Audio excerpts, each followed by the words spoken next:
In front of me is OUKITEL WP50 and today I would like to show you how you can add emergency numbers.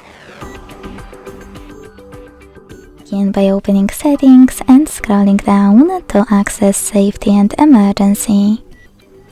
Then tap on Emergency Contacts.